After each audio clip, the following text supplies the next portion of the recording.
Hello, welcome to Andertons TV. My name is Jack Duxbury, and thankfully, Oz Powell is behind the camera. Oh! Yeah! And we have been making some videos this morning. Some lovely people came from some big corporate companies with some new stuff this morning. We were thinking of doing some odd videos. One of the ideas was showing the idea of like learning a song on camera, which I've never done because I hardly ever play songs in my life away from here. Sometimes I've played a lot of songs, but I often stay away from those type of things. But I saw some great videos from these great channel called Piano Note. I think they're in Canada. Some of my favourite keyboard players have been going there and learning songs on camera, and I thought not only is it kind of enjoyable from this kind of Schadenfreude bit of like watching people suffer, but we all have a different process, and it was interesting to see like Larry Golding's one of my hero, and just seeing that, oh yeah, he writes out squiggles as well. We're gonna have a listen to a song that Oz, the lovely Oz, where I said, oh, is there any song that you want to figure out? And let's see if we can figure it out together. The first step, we're gonna kind of break it down in steps a bit, and if you see one of these videos, you've probably already seen this, and everyone goes, oh, and they call it active listening. If I'm in learning mode, I've really got to listen. Like, you can't have any distractions. I mean, it's easy here because we've got cameras on and speakers, but I implore you, especially with things that might be a bit tricky, it's gonna be hard, it's gonna suffer, so you've got to be prepared to sit there and suck for a bit. I heard you play a bit, so let's hear what we're gonna be like. What's the name of the song, mate? Pyramid Song. Pyramid Song.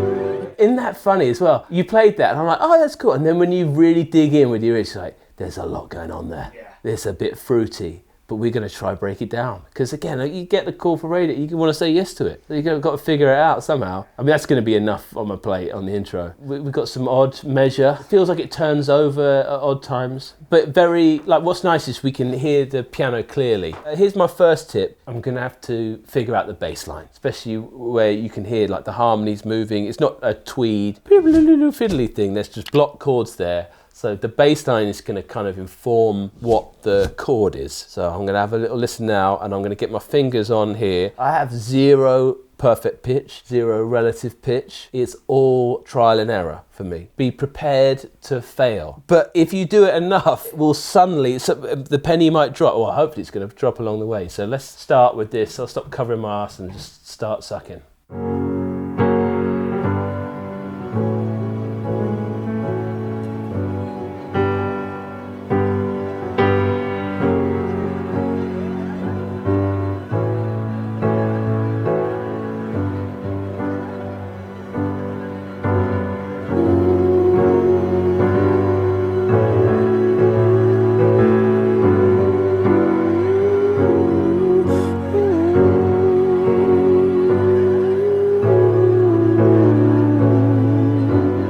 Oh, so we've got a win here. Isn't that crazy? For however complex that sounds, there's only 3 notes going on in the bass. This is the way I think about, we've got 12 notes. If we've got a definite key, it's probably only 7 notes in it. And then my mind runs it in numbers. Like, I've got a 1 in 7 chance of hitting the right note there. We've reduced our options massively by knowing that it's just got...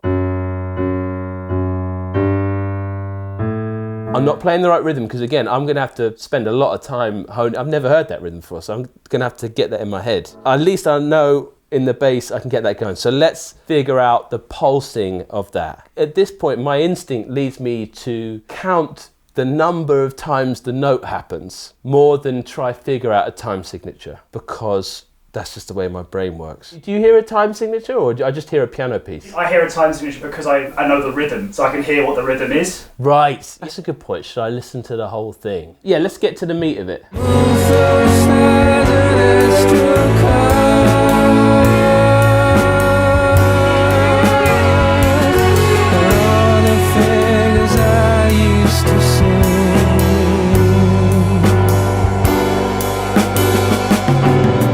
interesting, isn't it? Yeah. One thing that it sounds like to me, the right hand ain't moving. That's that tension. I know I'm not playing the right rhythm, but I've been saying this for years, you know, where I do that whole thing where we play C, and I say, so much of piano is parking the right hand. Yeah. This might be, I might be vindicated in this one. I mean, obviously the complexity's in the rhythm. To me, hearing it, I've been a bit shocked at when it's changing. It's like there's a structure there that I'm not familiar with. Let's listen to that intro, see if we can nail the voicing of the harmony before the rhythm. My main thing is like, I'm now thinking, because I know what the bass note's doing. The bass note's quite easy to discern, I think, for most people. And for me, anyway, as a Luddite. So the next bit is, I'm looking for the notes that are changing above the bass note. There is some stuff changing, but let's get this intro down. Let's get the first measure down at least.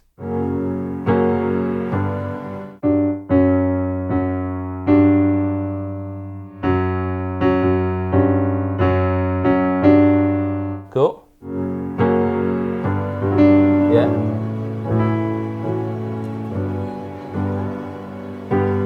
So back to the, sorry mate, again, this is the brutal reality of like dialing in to piano voicings without watching a YouTube video.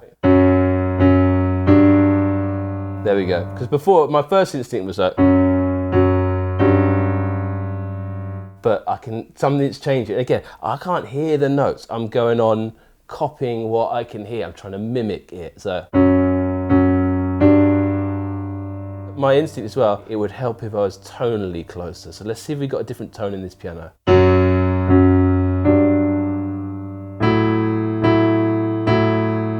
My next bit is like, is that E in there? And you might be feeling out there with piano. That's the hard bit, is how do you pick apart these voicings?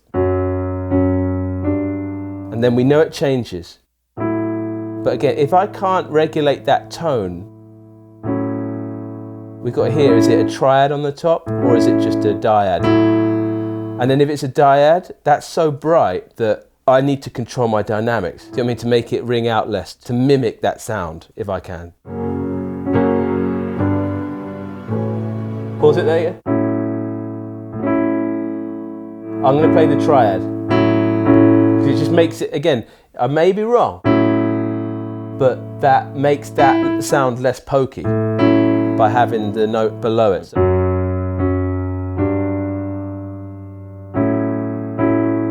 That sounds a bit... That sounds good. Yeah? Now I'm going to think, okay, I've got the chord, I'm going to count how many times it plays that. Because I'm not picking up on... I know that's right, so my next bit is like, I'm going to count how many times... So let's do that together.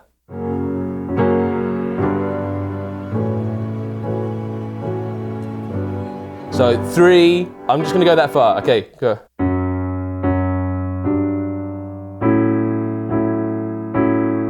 And then, cool, we're getting there. Okay, so I need to count the last chord.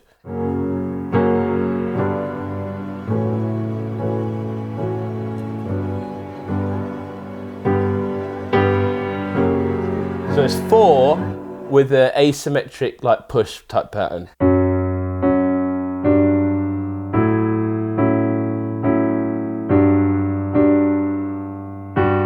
So I've got to find the top note now to go with that pulse. So now I'm going to pulse it. I haven't got the right notes, so now I've got to figure out the notes that one.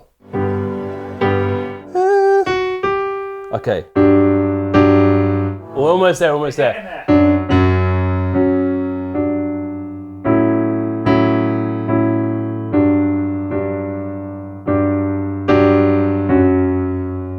But that's that voice. How does he? So I'm thinking that rub. Pretty sure that's the right rub. I've got there's a sustain thing going on there. So let's listen to that bit.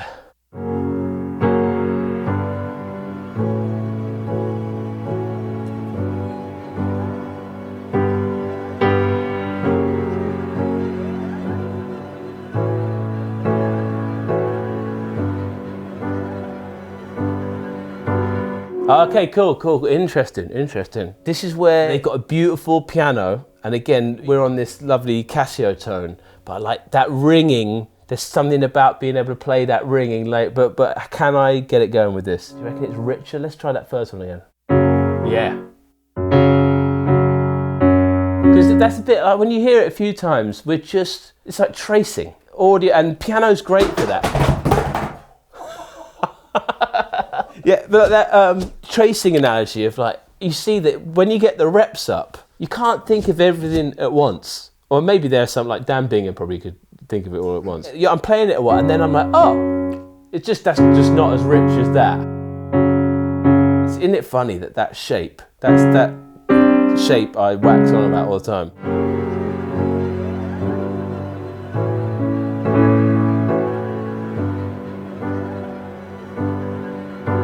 Now I'm thinking, I could hear in that when I was playing it there. So for a good 5, all those times I was thinking. And now it's like my brain, it can cope with a little bit more now. That's what I feel, that's the richness there. And then now I'm skeptical of this voicing. If it's hard to play, you might feel this on guitar. Most people when they're creating things aren't trying to make it as difficult as it is to learn it, if that makes sense. So I then think, come on, what would he be thinking? If he's there, that change, is he gonna make that change?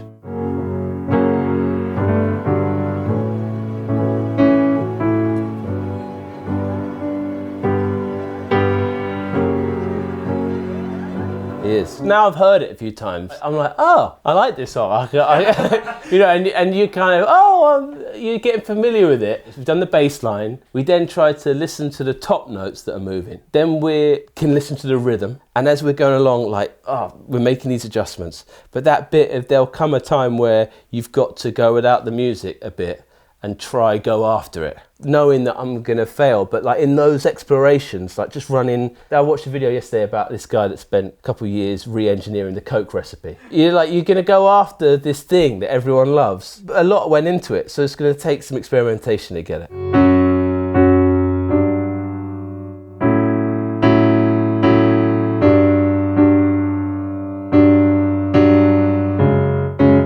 Interesting.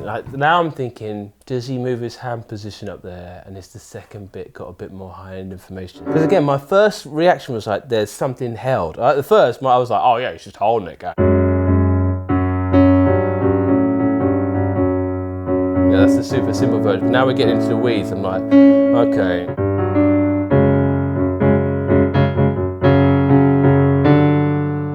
And I'm thinking, like, this is so not chords and collections of notes. It's even more likely to be something that is comfortable in the hand. Like sometimes a guitar you're thinking, contorting your thing, and he's like, we've got to think of a way, when he stands there playing it, it looks easy. Yeah. So I'm now in that bit going, okay, right, I'm overcomplicating it. Right?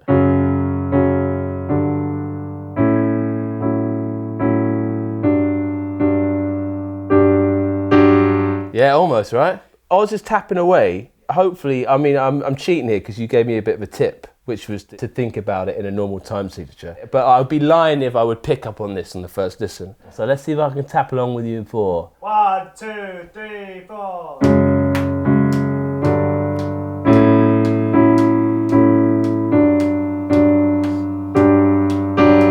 That helps massively. Now I've got to honour the pushes because it feels like easy to just slip into the 4/4 thing now.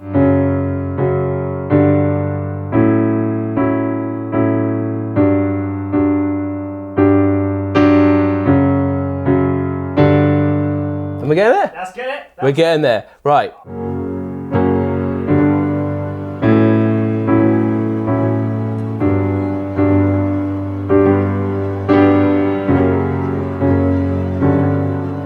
That's so hard to get that rub.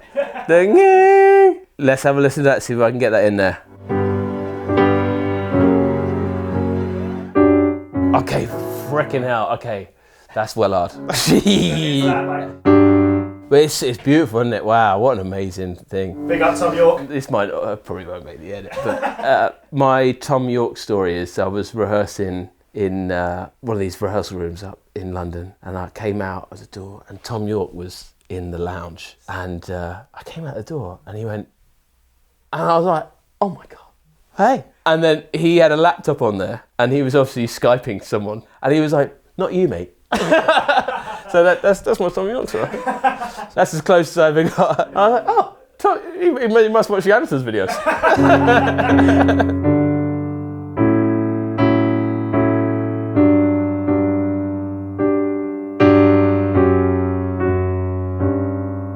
We getting there? That was it.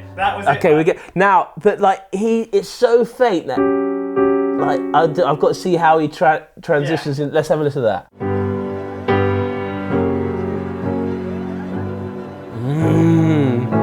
It's so dynamic. Oh wow, as well. Yeah, you're right. Now we're getting notes in. I'm gonna have to somehow match this genius's dynamics, right?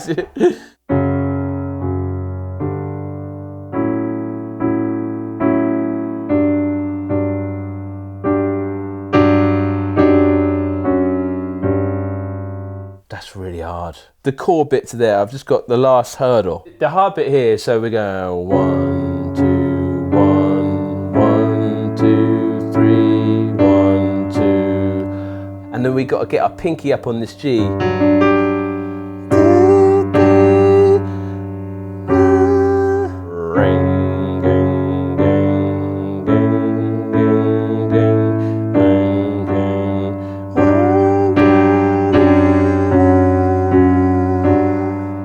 What's hard is when I'm up there, it sounds like he goes all the way back down there. Again, you're like, no, he didn't. And then he might not, but I've got to try it because everything's just following it.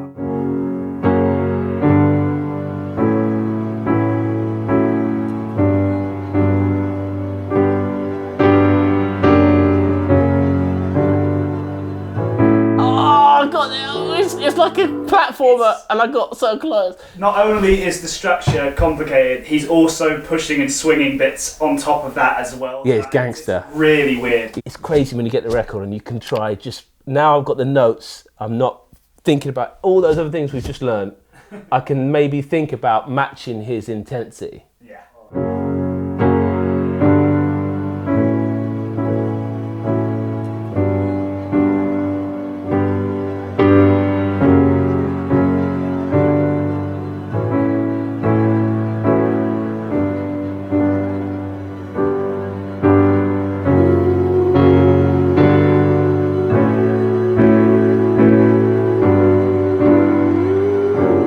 Okay, so, and again, that magic moment seems to only happen there, right? And if I was pushed for time, I wouldn't bother. But like, if you're a fan and you like the idiosyncrasies, so I can play along with it. Let's see if I can get one playthrough.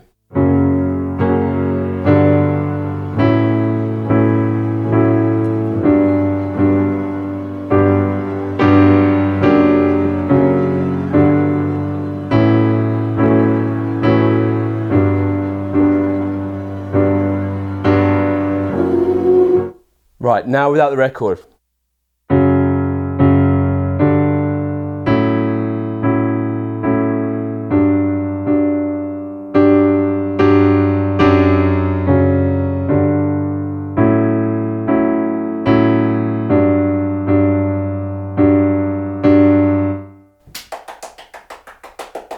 Oh, thank you, mate. You're living through the pain. I'm learning it on the Casio tone. Yeah. But this is the bit as well, sometimes you think, is it why, they're waxing about the Nords? That's that next bit in my job sometimes where, it would help now to put a bit of compression on. If it was an upright piano, I could flick through some samples, weighted keys, all those things are gonna help you get in there. Active listening first, bass notes, because the bass note gave me the hope that it was possible. Weirdly, my brain, you just kind of park that. You're like, well, I've got that done. Listen to it on and off with the record. That happens so often. If I think I'm lost, I'm thinking, this is impossible. Or like my fingers are all splayed out everywhere. Remember, he's a human. He wants to perform it. He has performed it. It's probably not as hard as you think it is, right? And then through listening to it loads. But yeah, thanks for staying along here. And Yeah, God, crikey. Thanks, Oz. Yeah, now I know another song. Great. And I never, this is why, there's a bit as well, like, I tend to do it only if I'm getting paid to. Because it's like just confronting the wall ahead of you and be like, okay, we're just going to fall off this loads. A bit like climbing.